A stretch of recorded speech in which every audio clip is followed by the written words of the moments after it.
Hi, and welcome to Conductor, where we are two sisters on a mission to amplify female voices on the podium. Join us as we interview leaders in the field of choral music, share resources, and build a community for current and future teacher conductors, all while exploring the gender divide. I'm Kyra Starr. And I'm McKenna Stenson. And we are Conductor. All right. Hi, everybody. Welcome back to Conductor Podcast. We are so excited today to introduce Dr. Jace Saplan, and we're so grateful to you for being here with us today. Kyra is going to introduce a little bit about their professional background. Absolutely. So Dr. Jace Kaholokula Saplan serves as the Director of Choral Activities and Associate Professor of Choral Conducting and Music Teaching and Learning at Arizona State University, where they teach courses in graduate choral conducting and choral literature, conducts the ASU Concert Choir, and oversees the graduate choral conducting program. Known for their work in celebrating Pacifica choral traditions, they are the artistic director of the Na Wai Chamber Choir and the Na Mamo Vocal Ensemble, Hawaii-based vocal ensembles dedicated to the preservation and propagation of Native choral performance. Their research focuses on decolonial approaches to the choral arts, queering conducting choral pedagogy, and trauma-informed rehearsal practices. Welcome, Dr. Saplan. Thank you so much for being here. Thank you. I'm so excited to have this conversation with y'all today.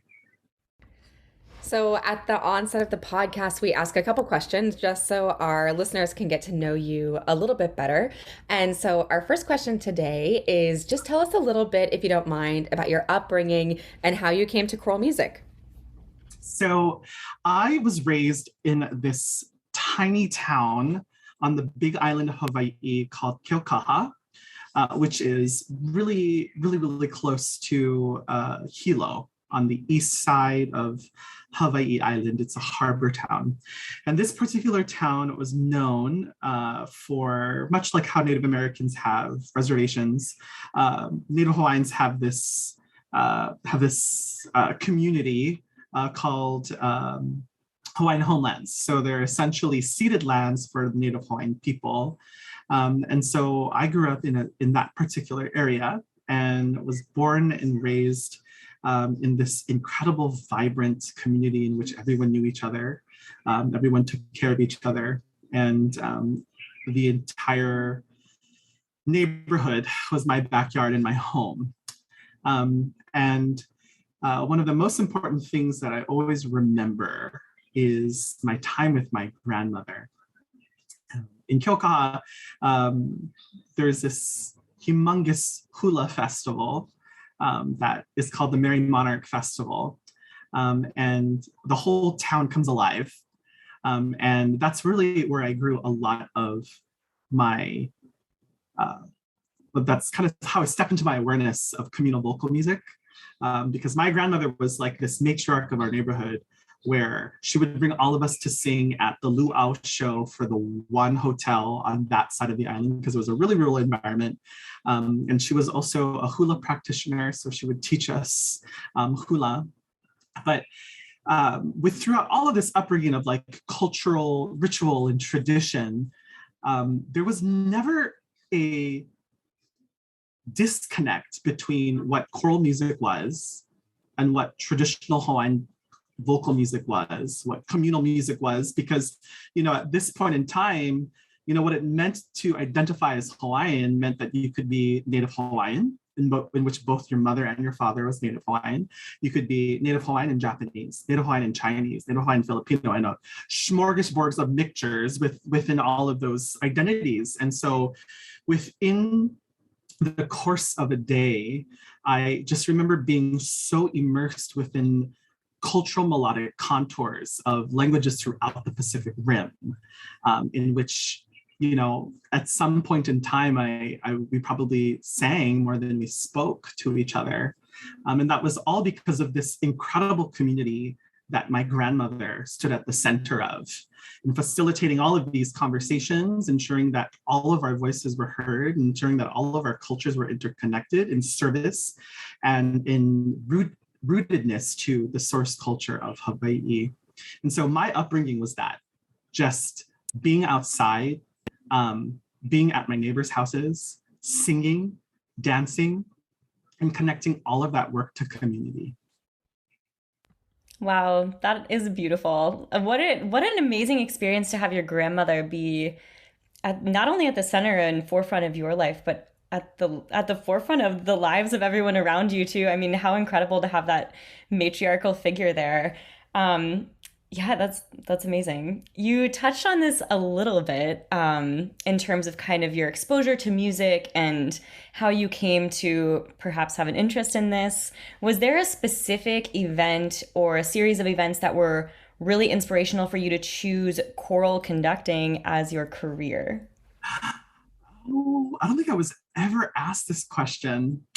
You know, so We're just cheering over here. We're like, we got one. I Yes. love it. I love it. No, it's such a great question. So I think like kind of like how I brought up earlier about how I view choral music and communal vocal music in the same capacity. I kind of view this idea of like what choral conducting is in its reverent connection to community practice, the building of community solution and communal healing. Like conducting, as we all know, is so much more than gesture, right? It is many hats, many identities, and this way of gracefully and effortlessly code switching within these identities that we're building to figure out what is most needed at this time, right? Like what components of self do I amplify that's still authentic to me, that is best suited to serve right now, or is best suited to heal or provide solution.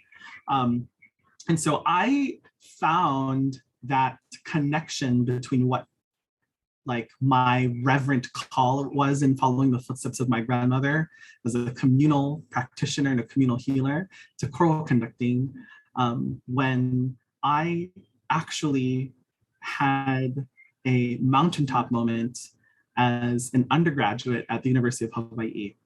And it was like you always take for granted your perspective, because sometimes when we are so like, when we dig our heels in the rehearsal process, or when we are like, you know, immersed within score study, like coming up for air can be a gratifying, also scary and anxiety driven experience. And so what this was for me is we were set to perform with the Concordia choir by led under Renee Clausen. And I just remember being so overwhelmed because, you know, every region has a different sound, right? Because of the way that we speak and the way that we house our vowels within our bodies. So I remember listening to Renee Clausen like guest conduct this particular Native Hawaiian piece called No Kabuti o Honokohau, which was written by one of my heroes, Herb Mahelona, and it talks about the beauty of this area on Maui. And, you know, I remember growing up and seeing many experiences in which cultures or identities that I connect to were not necessarily facilitated in the most reverent way or the most informed way. But for the first time as a undergraduate music education major, I saw this person who lives in Minnesota come in and talk about the beauty of Maui and his own experiences that he had there, and linked every single phrase to his experience, and telling us, because he's conducting this piece with a bunch of Hawaiian undergraduate students, he thought it was important for him to go to Maui and come back and conduct it, so that what he has to offer is connected to the Aina, the land that we stood on. And then I saw like this practice that I always grew up with of understanding the connection between the ground that you stand on, what you're singing, and how it aids towards communal solution, decolonial practices, housed within this individual all the way from the Midwest, and see how incredibly impactful it was, not only to myself, but to his own singers at Concordia, And so watching him conduct that piece that was housed within my own ancestral memory was a humongous takeaway for me, and something that I'll never forget. And what really inspired me to say, this is what I want to do for the rest of my life. Well, I already have half a page of notes, so I'm so appreciative of everything that you just shared, and just blown away by the ability you have to so elegantly say so many things about choral music that needs to be said in this moment. So I've written down communal vocal practice, communal healing. What components of self do I amplify at this time? That was mind blowing, and something we talked about today in my graduate cohort. And if I had been able to say it that way, I think maybe my point would have made more sense. So I'm so appreciative of you unpacking that within that incredible story. Oh, thank So you mentioned your matriarch, the grandmother figure, and a few other people along the way who've been influential in your journey. Is there anyone else or someone that you want to expand on further who's been helpful or influential on your journey as a choral musician, or just personal journey? Yeah, I find it sad that my own academic lineage is a unique one, because I would not be where I am today. I would not be able to move about the profession the way that I move about the profession because I was raised and shaped by women. I owe so much of who I am to my doctoral and undergraduate mentor, Dr. Kyra Kennedy.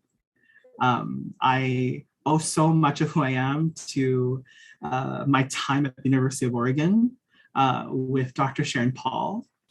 I owe so much of who I am to this individual, Queen Liliuokalani, who was the last reigning queen of Hawaii and a tremendous composer, and someone that I am a reverent scholar of. When we begin to understand how matriarchal choral music is, in the understanding that communal vocal lullabies exist because of the fact that mothers had the bravery to sing to their child, to sing their stories to the next generation, to understand that, like, within many Native and Indigenous cultures, like, the idea of cis women, they taught through song, right? The idea that so many languages exist today because women found it important to sing their language into the ethos so that it could never be forgotten, so that their stories could always be remembered. I mean, we as a profession would not exist today if it were not because of the sacrifices and the joy and the resilience of women. I am just, if you're listening, like, I give you my most humblest gratitude, Sharon Paul, Karen Kennedy, Nola Nahulu, my grandmother, Liliuokalani. Thank you so much for everything that you've done. That was incredible. I just, yeah, want to write down everything that you're saying, Jace. And also, I feel like you're reading our minds. You just keep bringing up phrases that like relate to the next questions that we're going to ask you. And I just love that. And how special to have those women in your life and affecting you in a specifically musical way. Like, that is incredibly powerful. And we were raised by two musicians. Both of our parents are in the profession. And I don't know, I really resonated to the image of like our mom singing to us as children, and I don't think I really like unpacked how powerful that is. And yeah, I mean, that's incredibly influential from the earliest age, like one of the first experiences you have on this earth. So that is incredibly powerful. Yeah, I love that. So our next question, I might jump around a little bit. Our next question is kind of a lot, so feel free to unpack as needed. One of the main goals of our podcast is to amplify marginalized voices, and specifically those of women, because we have seen and experienced this type of gender discrimination firsthand. And we were wondering if you would speak about the intersectionality of choral pedagogy, gender, and sexuality. And feel free to just like take that and run with it. Yeah, I'll see you in the next 2 hours. I well, I think intersectionality as a concept is something that I would most definitely like to see more of at the forefront of our conversation within the choral craft, first and foremost. I think we've come a long way in holding space and recognizing how we can be in better service to particular marginalized identities when it comes towards gender, sexual orientation, gender expression, race, ethnicity, socioeconomic status, and have created pathways and have linked theory to practice and how the choral craft can be, a catalyst for healing as opposed to a place for trauma, which, we've all experienced, I think, within this particular conversation between the three of us. But we often neglect to understand, and perhaps this is because of our colonial drive for authenticity, for like recognizing that our aesthetic of excellence comes from a patriarchal lineage of sound, right? But but I think when we view things through an intersectional component, we have no other choice but to embrace the other, right? When I think about intersectionality, when I think about decolonialization or decentering, I think to me, it's the radical act of love because there's no erasure involved. No one is getting canceled in the room. What we are instead asking for everyone involved is to consider their whole selves in connection to the collective conversation. So when I think about the intersectionality between choral music, gender, and sexuality, I look upon a particular identity that I have as a Native person, in which I call Mahu, in which I am called because of my gender expression that was given to me by my grandmother to live in the middle between what is a native ideation of masculine and a native ideation of feminine, right? To realize that because of my gender expression, my responsibility as a musician is infinite in the caring and the rearing of the next generation of human beings. Because of my gender, because of my sexuality, I am therefore a choral conductor, a music educator, right? They walk hand in hand. And that's not necessarily just because of my cultural tradition, right? I offer that as a transfer for everyone that's listening to realize because of the experiences that you have as insert gender or sexual orientation here, those experiences do not push you away from your power and truth as a choral music educator. Those experiences are crucial for you to access your own culturally responsive path towards being an excellent, caring, and loving choral practitioner in the profession. And so what that calls us to do is to realize that those pathways are unwritten, right? Yes, it's important to look within the traditions of the canon, but not as a one-sided way of truth. What is it instead, as we must do it this way, the question needs to be reversed or completely erased. And instead, we have to ask, what does this look like in connection to my lineage, to my body, and to the incredible infrastructure of identities that I house within myself? So that's what it means to be intersectional within choral music, gender, and sexuality. It calls us to regard ourselves as infinite and worthy of connection.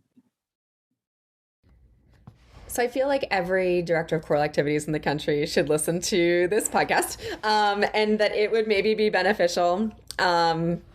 Obviously beyond that, but I think that there's such a in academia, people get into a position and stay in a position for a long time. as we know, these are coveted jobs and people hang around, and that's important because there's a lot to be learned from legacy and lineage and, all that comes with that. That being said, I think the way that you just unpacked some of that about um, not that the canon is not a one-sided version of the truth, and the intersection of the canon with your own background and lineage and lived experiences and being open to the lived experiences of others is the way of the future and the way that it should have been prior to now. But hopefully, if you're listening, you can be part of this momentum moving forward to live the intersectionality and your truth and help others experience that as well. So that was beautifully said. Mhm. We have really enjoyed getting to know you a little bit through the internet. And one thing that, as we were learning about you, we were wondering if you could unpack for our listeners the difference between colonized versus non-colonized spaces, and how this type of environment has informed your identity, and how it can inform the identity of others. Yeah, I think that's a difficult question to address, because it, when we think about a colonized or a colonial choral space versus a decolonized or a decolonial choral space, it really calls upon to take a look at the foundation that we build our pedagogy, our aesthetics, and our beliefs upon. Because there are so many ways to be inclusive and diverse and equity driven. But if these components are built upon a colonial frame, then your work towards diversity, equity, inclusion will only benefit still a specific population, right? And I think all of what I'm trying to say is connected to the larger question about how do you define choral music, right? What is that? What is that? What is that even? Every single day I find my definition of that art form, like it changes. The way I would have responded to that 3 years ago is that, I look upon that definition, I'm like, my goodness, thank goodness for a growth mindset. And for the Amen. building. Yeah, and realizing that, it's always a process, right? And that's why I feel so called to this craft, because it when we are choral musicking in the best way, we're constantly questioning our process.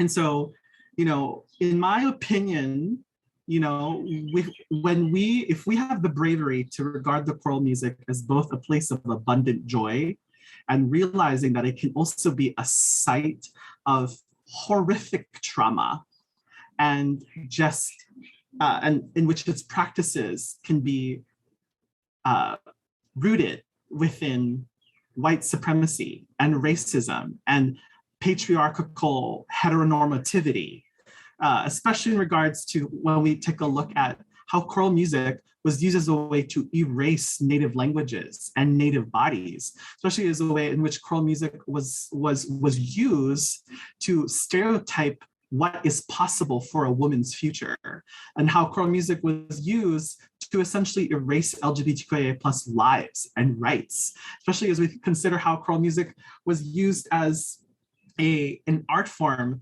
that created horrifying stereotypes amongst races and ethnicities and cultural traditions and heritages. We have to acknowledge that.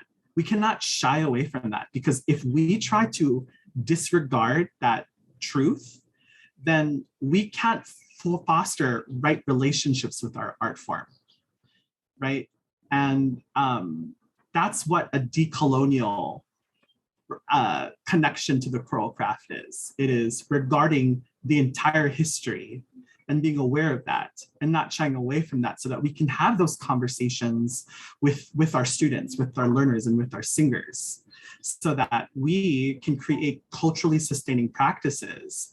A decolonial choral class or a decolonial rehearsal is also taking a look at the podium and realizing that the podium is representative of colonial power, of I am on this symbol, right? And therefore, my connection to this symbol elevates my status within this particular rehearsal hierarchy. And so, like, how are we willing to dismantle the podium as well? Like, and in dismantling the podium, we're then called to answer, how does our pedagogy then redistribute power so that we're not necessarily a traditional Eurocentric conductor? Instead, we are a facilitator of musical truth, right? Absolutely. And I really think that, like, those are two fundamental differences. Is like, are we willing to regard the entirety of the history, right? And be honest about it? Are we willing to take a look at the podium and decenter power? And finally, are we willing to take a look at pedagogy and aesthetics? So one thing that I always say is, like, if you want to begin your journey towards decoloniality and you're looking through your rehearsal footage, one key component, decoloniality, according to Nyugi wa Kihongo, is connection, reverent connection. And in my opinion, we can begin looking at that in a really practical way by looking through our rehearsal footage and asking ourselves, what is the ratio between statements and questions, right? Statements are a stopping point most of the time. Questions evoke connection, right? When we're facilitating learning and we're trying to find connection, that's done so through a Socratic method, right? So how do we build our rehearsal infrastructure that's housed within reverent inquiry, as opposed to, I did this score study, therefore, in order to honor my time, I will use this time to connect you and show you that I looked at this. It's a grandiose methodology of show and tell, as opposed to, I studied this score with my students in mind. I studied this score because I know my students. And so as I'm looking at this score, I'm thinking about all of the questions I can ask Kekoa, Kimberly, Linda. So I'm like, ooh, this is a great point in which I could say, hey, let's sing this. Kekoa, you love ultimate frisbee. I'm trying to find this phrase, how to shape this phrase. And I view, like, this frisbee throw in my brain. Can you talk to us a little bit about how you view it as an expert, right? We're not necessarily dismantling entire infrastructure, right? Or, it's just altering the path forward and leaving room for everyone. The last thing, I'm so sorry, I could talk forever about this. Don't apologize. Great. Nope. Working on that. No, as are we all, and I think that we can hold each other accountable for that. I'm grateful for that. Yeah. And the last thing is, like, really taking a look at our aesthetics. And what I always task my graduate students with on their first day is asking two questions. What does it mean to be excellent? What does it mean to sound excellent, right? And two, is your interpretation of excellence, does it require folks to be erased in the process? Or does it call folks to look inward and find a better connection about looking inward and articulating outward, right? Like, I think this is a conversation that is one of the most key components to come from a colonial to decolonial space that our profession is so terrified to have. And that is realizing that our excellence, in so many ways, calls upon folks to erase themselves, to code switch out of their bodies, to sound inauthentic to their lineage, to present their bodies in ways that erase their truth. So if we were to completely reframe our methodology of excellence and say, how can we be our best selves? How can this particular art form bring out those vulnerabilities so that you can walk out into this world with integrity and truth and collective power? That's what I think is the That's difference. that's like amazing. We need to just like take 30 minutes and reflect on on everything you just said. That yeah, I mean, I first of all I love those questions. I know McKenna was writing them down to like ask her own students next year. I literally have, now we're at like a page and a half, so I've been continuing on. And one thing that I love that you said was this concept of not being able to create these changes in diversity, equity, and inclusion if you are already operating in a colonialized space. And I think that is really, really powerful. And I've heard also the word sustainability that you said, like in terms of keeping this movement going forward. I've had multiple people say to me, I just worry that this is a pendulum in our field. I worry that the pendulum is swinging over here in terms of the diversity, equity, and inclusion movement, and it's going to swing back this direction. But I think what you were saying about this concept of not erasing everything that has happened, but rather acknowledging it, saying, what can I bring that is authentic to me and for my students from that era, from that past, have that difficult conversation and say, this happened. This is truth. You know, we're not ignoring it. We're simply expanding the concept of like what this field is and what is appropriate to perform and how appropriate it is, you know, to put on that performance. Like I love that. Yeah, I just love everything that you said. And that's going to be my response now to the pendulum questionnaire. I'm gonna interject here quickly too, just to say, I I think that our field is a field of mentorship. Traditionally, Mhm. there's a lot of, um, oh, I'm looking at this school because I want to work with this person, or oh, I'm looking at this program because I want to work with this person, or I want to be a part of this legacy of people who have gone to XYZ institution.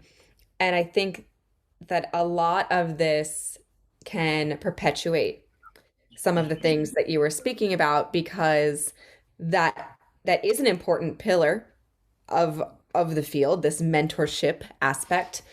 But the way that you pose those questions to your graduate students is in turn not erasing them in the process. And that to me has been the hardest battle of graduate school as someone who took their oral exams today.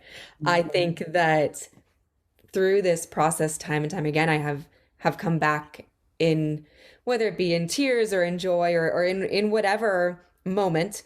And I've had to really sift and sieve and to say, but who am I? Like who am I in all of this?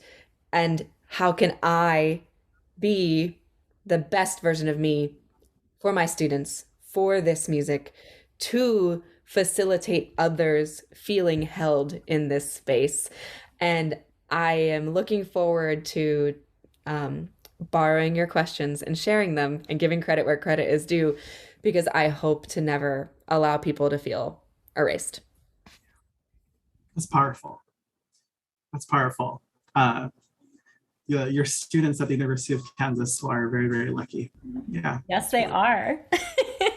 I think, that's such a powerful point both of you folks have made.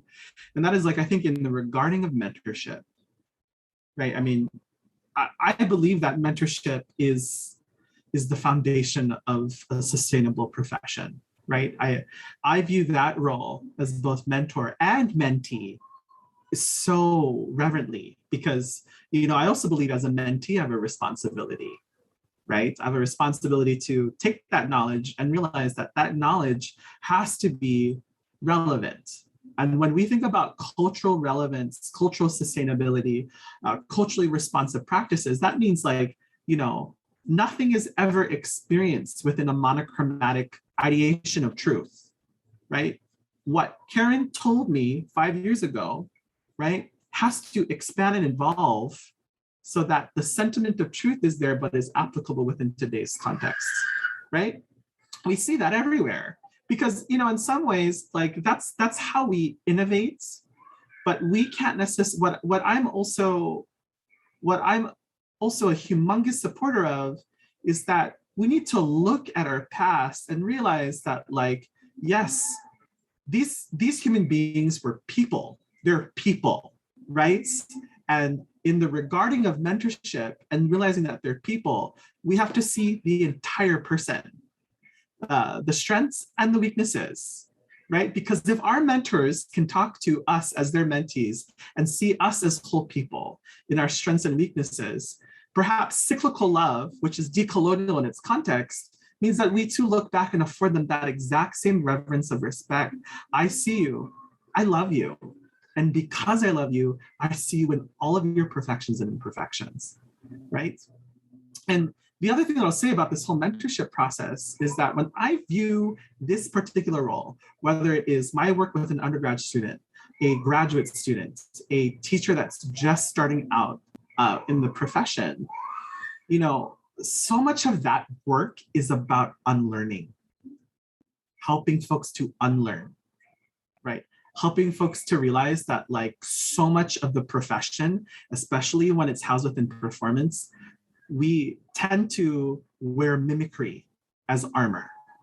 We tend to take a look at these habits and these isms that we've gotten from previous generations and use that as armor, as a way from not regarding our particular truth, or as a way for us to step in and realize that, like, well, instead of using this particular hitch on three, or instead of holding my gravity, my center of gravity in the way that I was taught to center my gravity, or perhaps asking this question or doing this particular exercise, does this feel right to me in this moment, to this particular group of people within the ground that I stand on?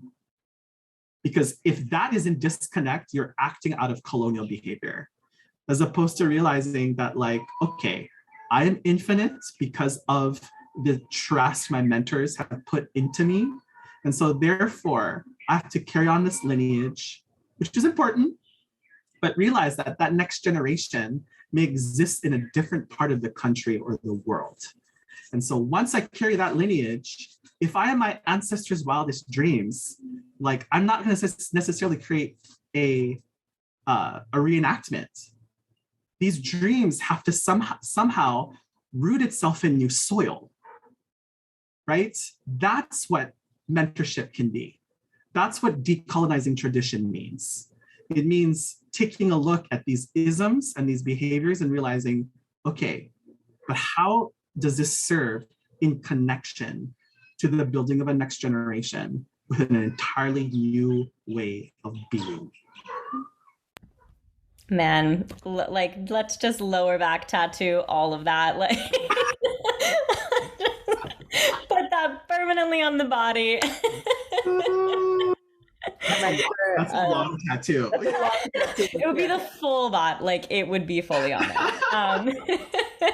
I love that so much. This is like such a kind of crass way of thinking about it, but as you were speaking, I was like, there is this kind of idea of, like, squeezing us all into the same sleeve. I've heard that said a lot, of, like, this sleeve of sound, or, we all need to fit into this corporate concept. And I don't know, part of being in this field is being malleable. Maybe that corporate concept is accurate in that moment with that group of people on that particular stage where you are, but also maybe it's not. And maybe it changes depending on what repertoire you're performing and who's on the stage with you. I mean, I love this concept of evolving and continuing to stay rooted and take that knowledge that you have gleaned from those beautiful people in your life, and also being able to say, this is who I am, and this is how I'm going to be able to present this with my ensemble that we have together.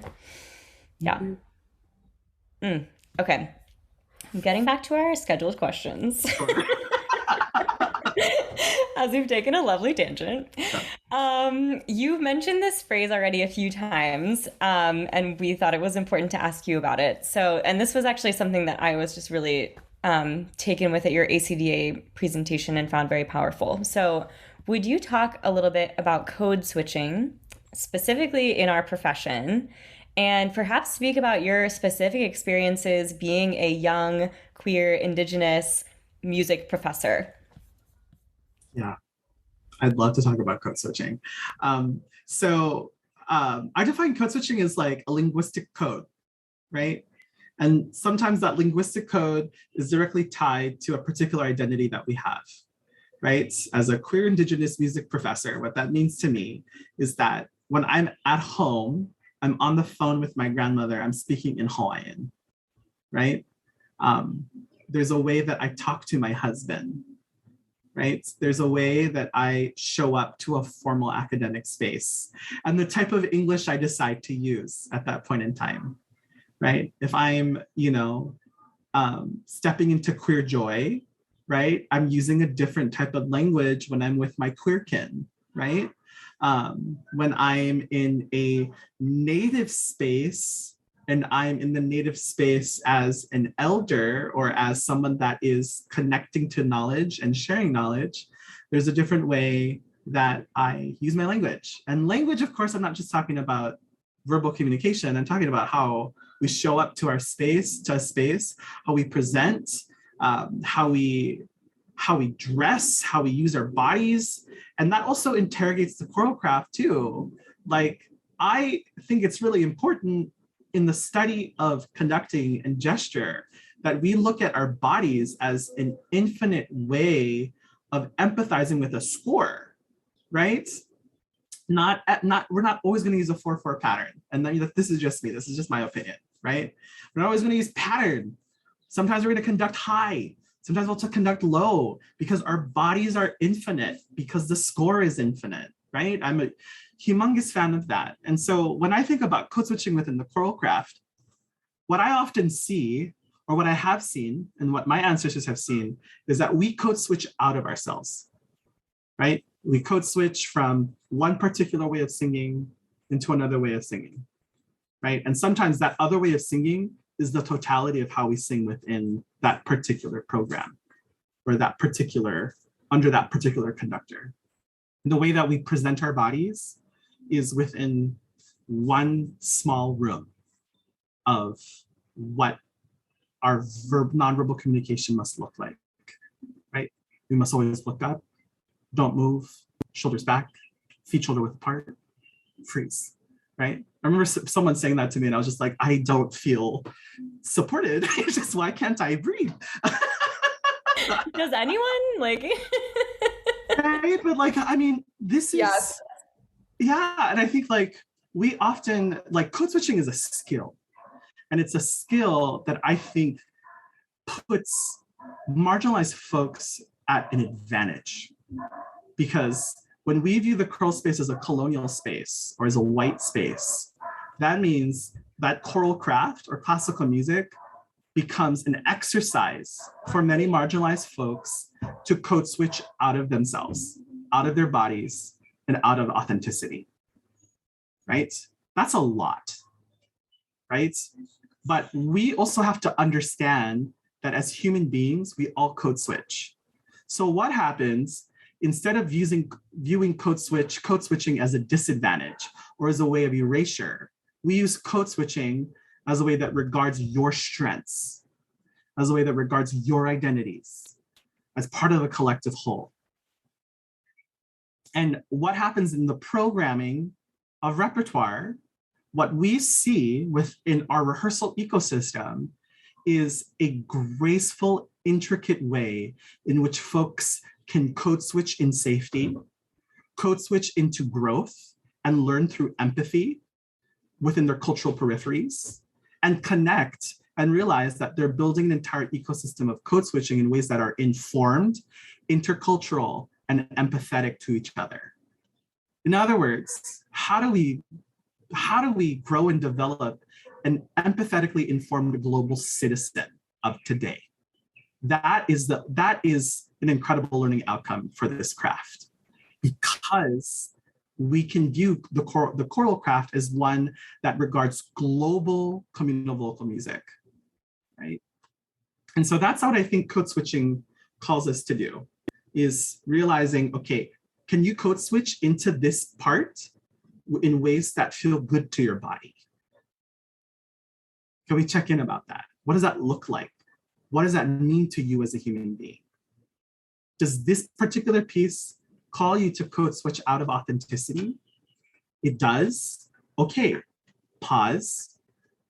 What do we have to do? What do I have to alter? What kind of questions do we need to have together as a learning community so that we can prepare ourselves to ensure that we don't lose ourselves in this work, but yet bring cultural nuance and respect to this particular score? If we have conversations like that, I think this whole idea of tokenism and appropriation will fall by the wayside. But what we have to be prepared to in exchange for that is realizing then, I'm so sorry, I'm not sorry, I'm gonna take more time. What we have to prepare for right now is realizing that this idea of what efficiency is colonial, because these conversations take time. This is a skill that we have to build that is on the same platform, if not higher, than tuning, sight singing, vocal technique, right? This is also now part of the wheelhouse of skills that we are responsible for. And so we have to take time to have these Socratic conversations, to ask students about how their identities are embodied within these works, to ask our students about their own methodology of code switching. Because if we can have those conversations and take the time for it, then students are so ready then to connect within their bodies to, as a queer person of color, this is what it means to me to tune a fifth, as opposed to just thinking that we're only responsible for a vocalis majoralis and a brain, right? We're not responsible for a trachea and a brain. We're responsible for a whole person. So why are we not teaching the entire individual? Even if they're an undergraduate or a graduate student or someone in a community chorus or someone in a K-12, this is everybody. Everybody must be worthy of this pedagogical philosophy. And they will see that, they will value that, and they will create better music with you, with each other, because that time was taken. But there's the deep ingrained fear in the choral community that is, I mean, there's many fears ingrained in the choral community, let me rephrase that. But there is a fear, and I think in particular a fear with generations above ours, that, well, what about that rehearsal time? And I think, to your point, we need to build so much more into our concept of what is successful choral pedagogy and take the frame away so that we can be open to creating more powerful music than we ever have before, because we're creating music with the real people in front of us, that we are not only supporting the name that's in the score, which is so often, I think, in academia. Oh, we have to honor this tradition. We do. And who's singing it? Yep. Who's singing it? Right. So. Because lineage does not exist in a one-sided way, right? Lineage is about connection and regarding your connection. If you're just trying to, find truth within a, have you ever, I forgot what this movie was. It was about a famous chef, a fictional famous chef who's from India. And his, oh my goodness, I'm going to kick myself because I'm going to remember it after this conversation. It's okay. Once you remember it, once we put the pod out, we'll put a little promo for the film. So you're good. And the back, we're good. Right. We got it. So he's from India, and his mom taught him everything he knows about cooking.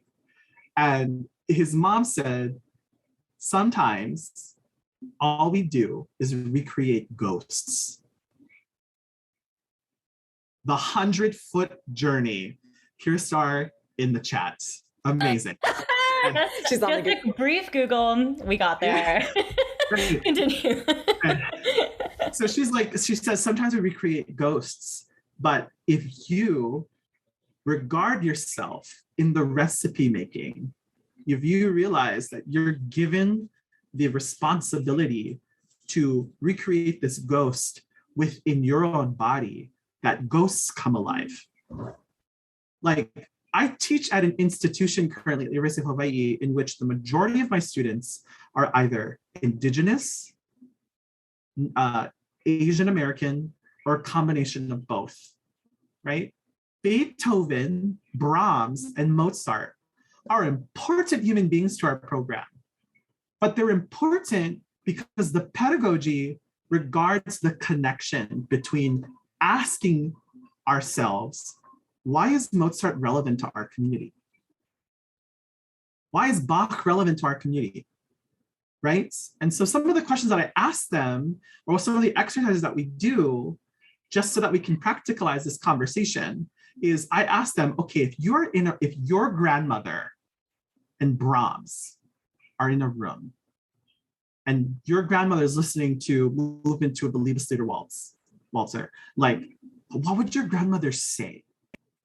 Imagine that Brahms and your grandmother were alive. Can you construct a conversation? What does that look like? How is your grandmother responding in real time? So they realize. Go ahead. It's not just then, oh, well, within my programming, let's say I have 5 pieces. I'm gonna do, 4 from the Western canon and then a fluff, which is something that I hear so many choir directors. Oh, well, I have to meet my Western canon needs. And then here's the fun song. And that is literally like everything that you were just saying. If that's the way that you've programmed before and you're listening to the podcast, Dr. Jace Saplan is here, and we should go back and listen to what we just talked about, because there's so much to be unlearned, like you've talked about. So much to be unlearned, whether you're going into the field now, whether you're already in the field.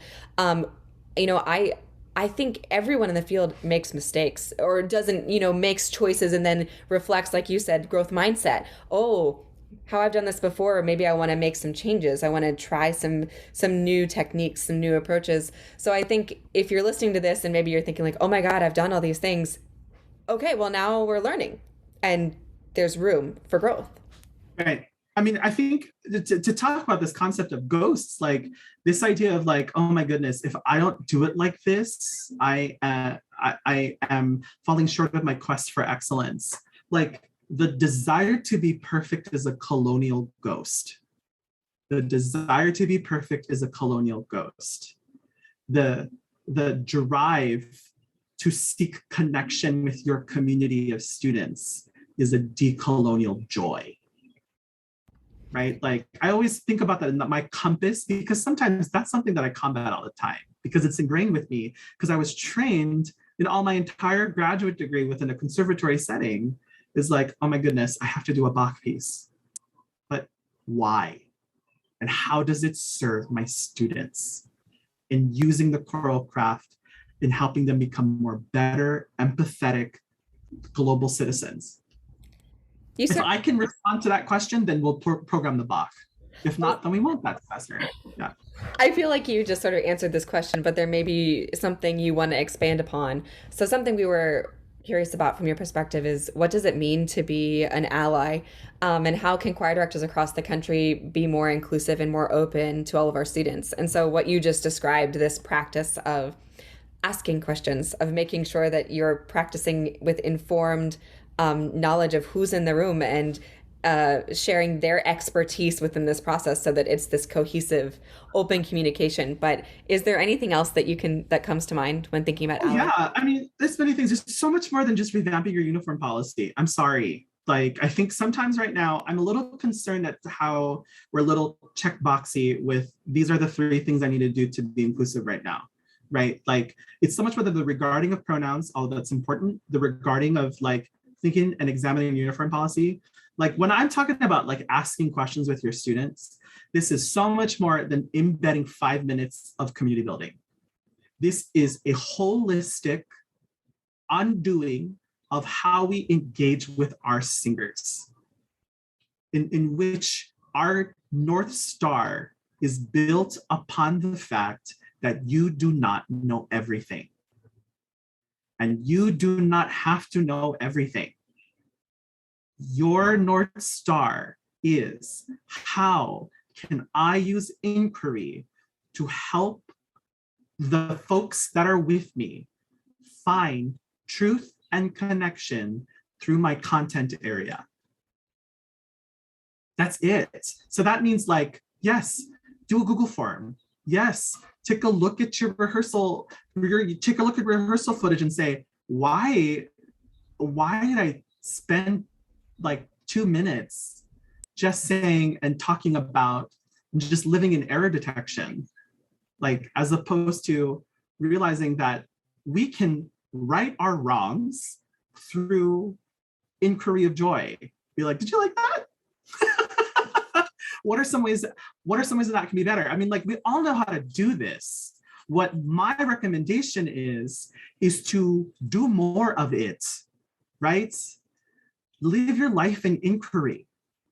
Another way that I think is really important is, like, when we are decentering the podium, and we're regarding students as teachers, to also realize that the entire community can be a part of the classroom ecosystem. You know, like, this is so much more than just accessing culture bearers. It is realizing that the engaging of and with culture bearers is a collective effort, right? How do students want to engage with this particular culture bearer? How do students want to engage with this living composer, right?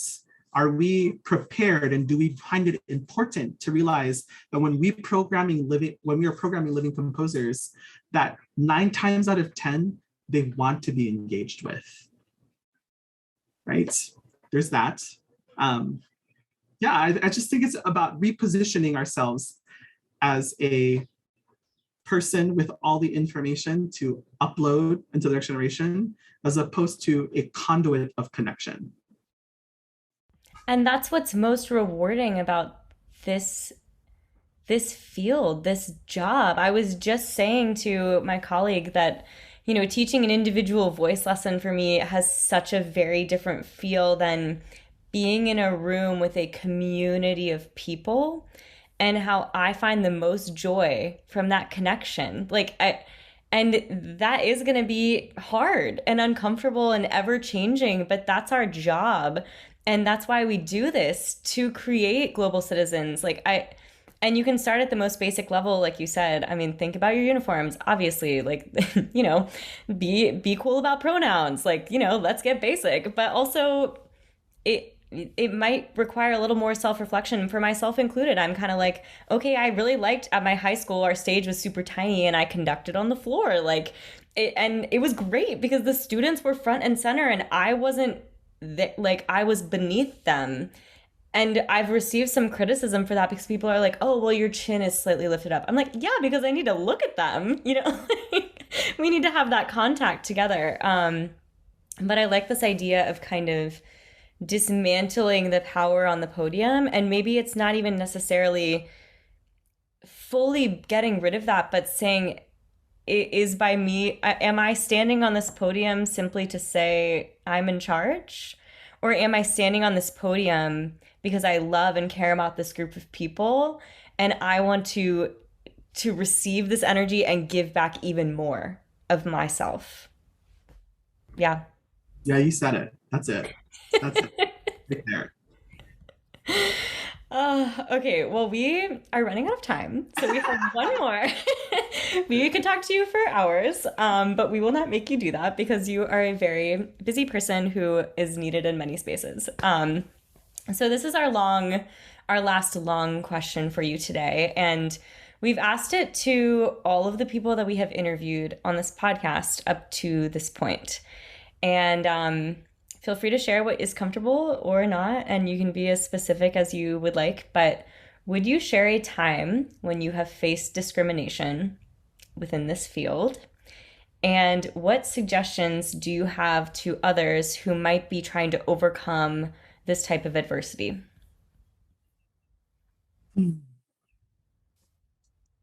Wow. Yeah.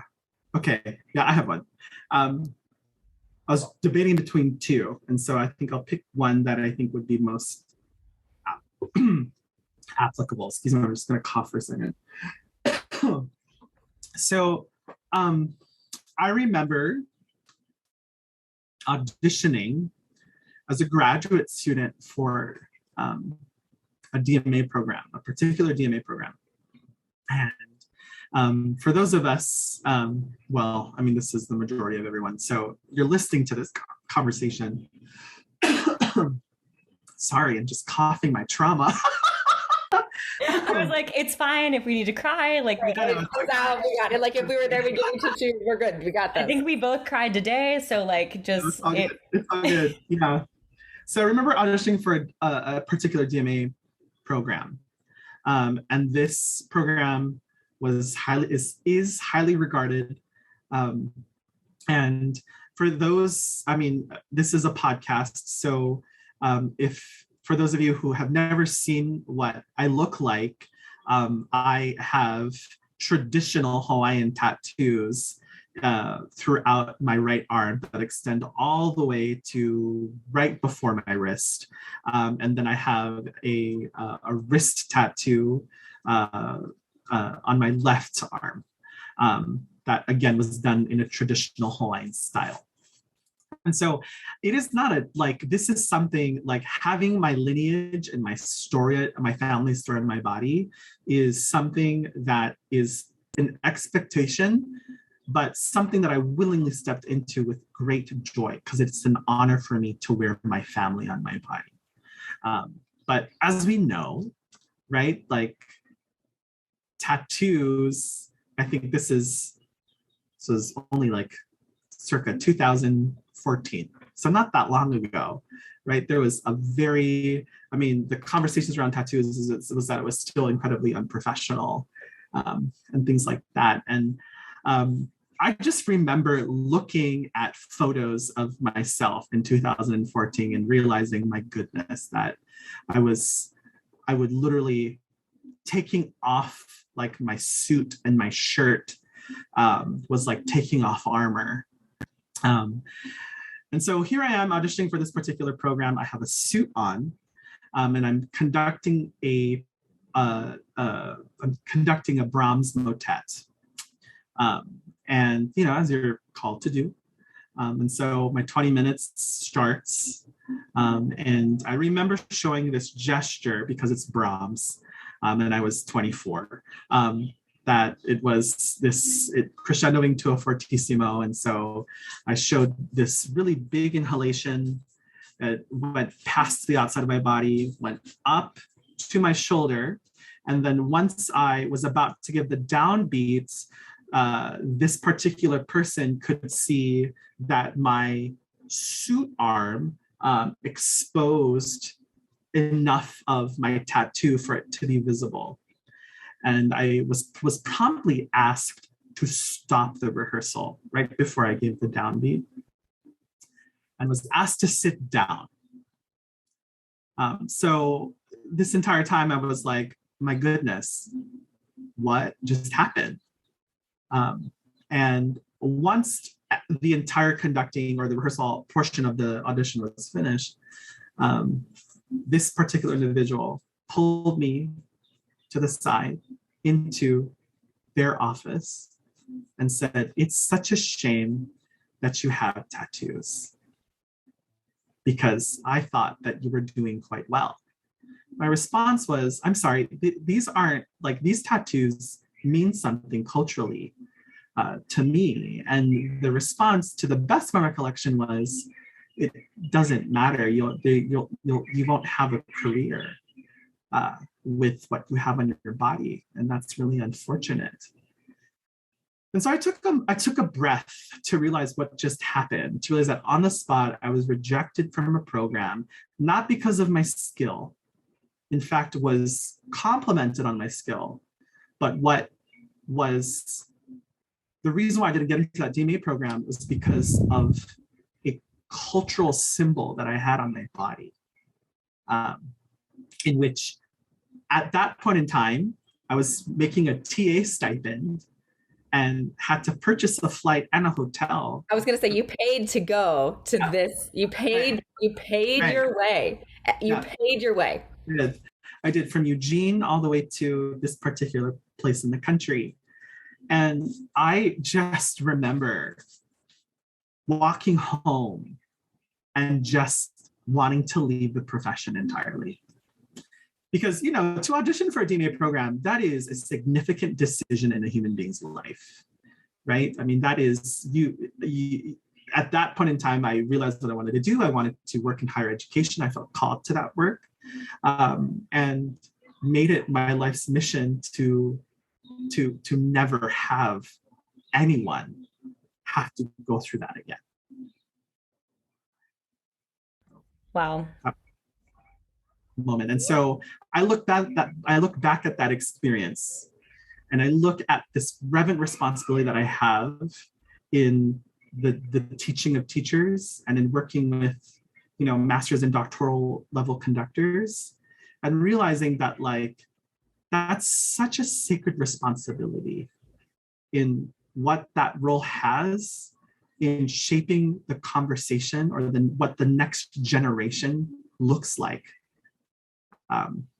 And when that whole concept, I think, just really cemented this idea that, yes, we learn from great teachers who make great decisions, but we also learn what not to do in those observations too.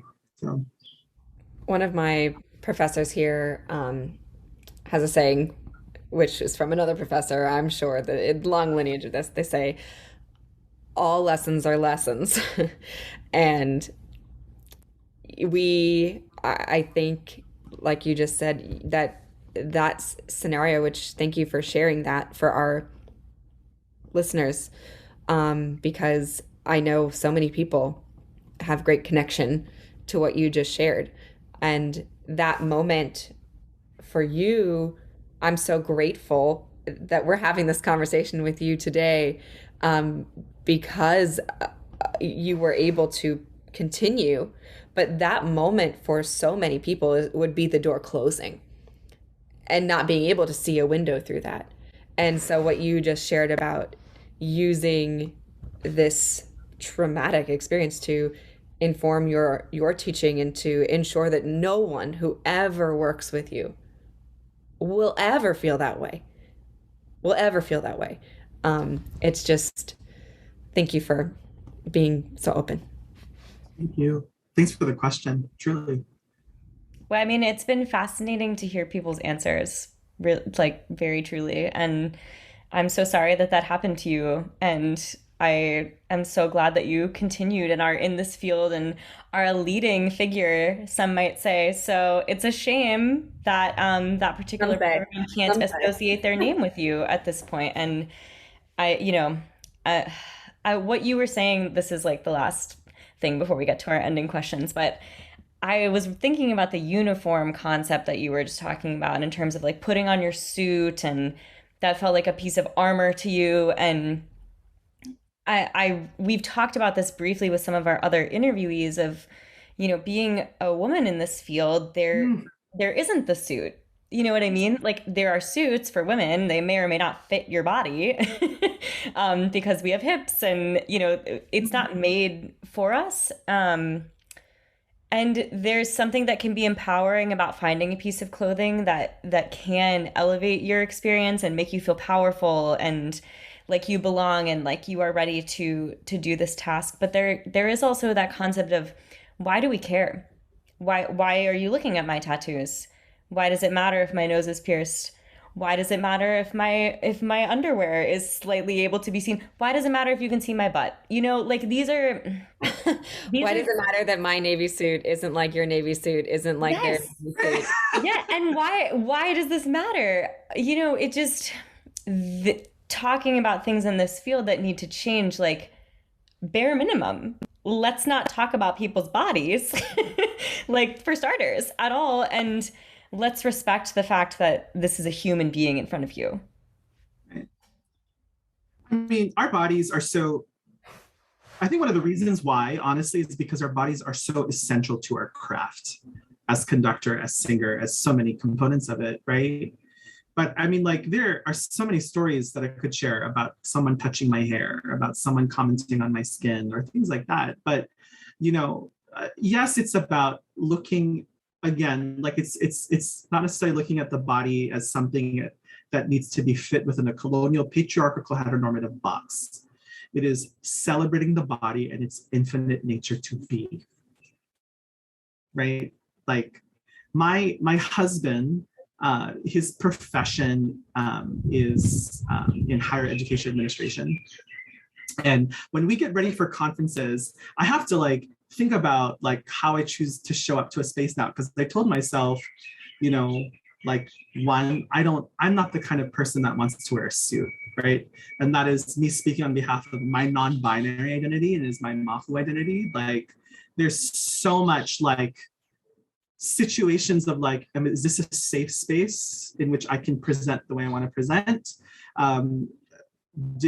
If I show up to this space in this particular way, will I get judged because of my Native identity, my Indigenous identity, my non-binary identity, right? So then I realized that like, once you are given the gift of positionality in the profession, you then have a responsibility to live your truth, right? So that the next generation won't have to like carry that burden. And I think that's like, speaking to the three of us right now, I really think that that's kind of our responsibility, is to show up to these spaces as ourselves. Because when my husband goes to a conference, his conference has no professional decorum, right? They're like, show up how you feel comfortable, right? And this is the conference for deans, university presidents and things like that. And to have that type of dialogue and way of being, I think, is important. And that's something that I would really like to see happen for our profession, because our uniform at the University of Hawaii is not necessarily wearing a particular way of presenting your body in a colonial context, but we decided to partner with the Native and Indigenous designer and say, you are a part of our story. Please, we want to share our story of Hawaii with the world, and help us do that. Like, that as a concept in which perhaps the new way of wearing our stories can be about, have you collaborated with a local designer? Are you celebrating local businesses? How sustainable are we doing? Are we showing up to spaces with what we put on our bodies? Like, that's the next conversation I want to see happen. Yeah, 100%. And I know that the state of Arizona is so lucky to have you standing on their ground and to begin this process in a new state, in a new place, with so much to uncover, and to be impacted by you, and for the students there to impact you as well. So we have a couple last questions. They're supposed to be fast. We've realized they're semi-fast, so you take the time that you need. For our Fast Five, first question is, favorite current choral octavo or a composer recommendation for the listeners? My favorite choral octavo right now is the Songs of the Rubaiyat by Adolphus Hellstork. One of my graduate students is preparing it for his recital, and I've just been so enamored by the writing and the text treatment, and just the harmonic language is just so lush. And I find myself humming it wherever I go. And he's a composer worth bridging into the conversation more. So that's currently what's on my brain. Great answer. I don't know that piece. I'm familiar with Hailstork though, so I'm gonna have to give it a listen. All right, question number 2. What is one misconception about you?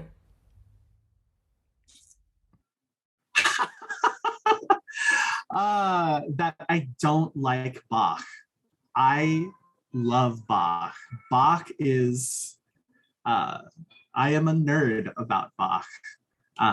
And I think Bach is an important person, and has taught me a lot about internalizing rhythm, about manifesting melismas in a beautiful way.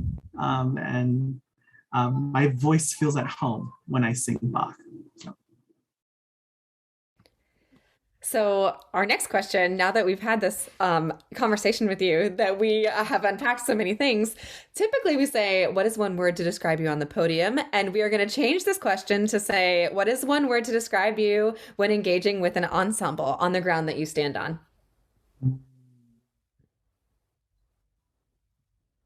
Open. Yes. Oh, it's so good. Amazing. And All I'm like, right. God, I wish we'd change this for all 12 people we I want interviewed. to go back and change my answer. Okay, number 4 out of 5. What is a favorite choral memory?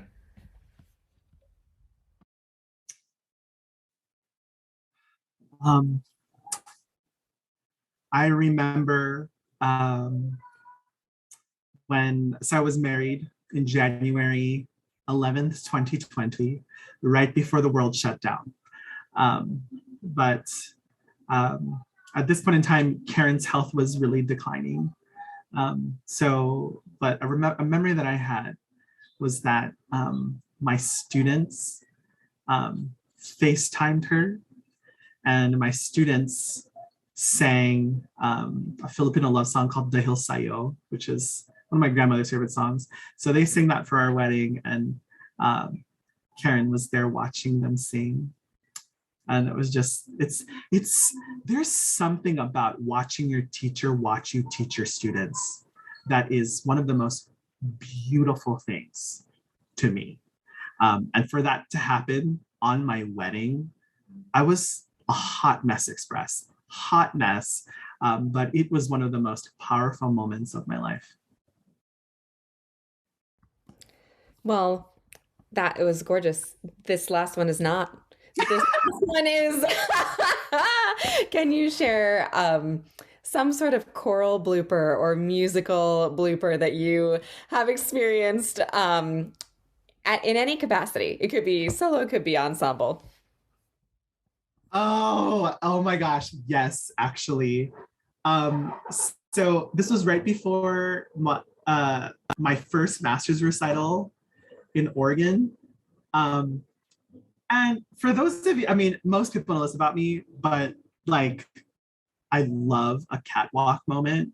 So like when I walk on stage, like I take that seriously. I'm like, all right, am I gonna channel Halston right now? Who am I channeling right now? What am I gonna do? What's the hip actions? Like how much am I gonna sway? I love a catwalk moment. And so I was walking onto stage. I had my music with me. And then of course I forgot to tie my shoelaces. And then I literally eat it on stage, almost fall off stage. And my binder of music opens up, falls everywhere onto the first stage, like onto the dean's lap, onto Dr. Paul's lap. And I'm like, oh my gosh, do I transfer out? Do I just leave? So I was like, what do I do? How do I salvage this moment? So I stand up and I said, please give us 2 minutes. Everything was planned. That was planned. And so then I go off stage. I like cry in a corner, and my cohort mates are like, it's going to be okay. And we're such a family. They grab all of the music, bring it back, take a breath, do it all over again, and it was fine. But oh my gosh, that's why I have this obsession with anyone that wears shoes in the ensemble. I'm like, make sure you tie your shoes. Did you tie your shoes? Everyone look at your laces. Did you tie your shoes? Which is why I only wear Toms. So if you ever see me, I only have slip-on shoes. Problem solved. Never again. Well, you should know you're not the first, and I'm sure you won't be the last person to bring that up as their choral blooper. So it turns out many humans fall on stages. I will say I enjoyed your lead up though with the exploration of the catwalk, and I feel like so many people left that out, but they really wanted to include it. So we appreciate you bringing that in. Oh, oh my gosh. Well, Dr. Saplan, this has been just so wonderful to have you here. And thank you for all of the beautiful words that you shared today and the vulnerability and just everything that you brought to this podcast. And I'm sure we would love to have you on again because there's so much more that we could dive into. But just thank you so much for being here and taking this time. And I know you're, sorry, no, you go. No, I was, I was going to say thank you to the both of you for just these incredible questions and for creating such a space of safety. I really enjoyed my time. and we appreciate not only what you brought today, but what you're bringing to the field, and know that we see you and so many see you and appreciate and understand the time and um, the honesty and the intention that you bring to our community. And so we're grateful for that. If you haven't seen us on social media, we are there. You should check us out at Conductor Pod on Instagram and conduct.her on Facebook. And we can't wait for this episode to air. Look for it coming soon. Thanks, everybody. Thanks so much for listening. This has been Conductor.